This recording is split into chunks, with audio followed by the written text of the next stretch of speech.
अडळकर, सदावर्ते, खोत कुठे गेले? एसटी कर्मचाऱ्यांच्या बाबतीत आता यांना दुःख होत नाही. डोळे वटारल्यानं आता ताटाखालचं मांजर झालेत का? ठाकरेंचे आमदार अनिल परब यांचा हल्लाबोल. 5 जुलैला ठाकरे बंधूंचा विजयी मेळावा. वरळी डोममध्ये तसंच हॉलच्या बाहेरील रस्त्यावर देखील एलईडी स्क्रीन असेल.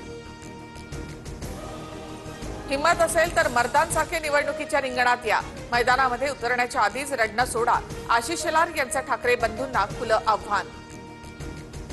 बदलापूरमध्ये आमदाराच्या निवासस्थानासमोरील रस्त्यावर गोळीबार. 2 गटातल्या आपापसातील वादातून गोळीबार. आमदार किशन कथोरेंच्या घराबाहेरील घटना. बीडमध्ये कराड समर्थक नानासाहेब चौरेंकडनं गतिमंद मुलीवर लैंगिक अत्याचार. केज पोलीस ठाण्यामध्ये नानासाहेब चौरेच्या विरोधात गुन्हा दाखल.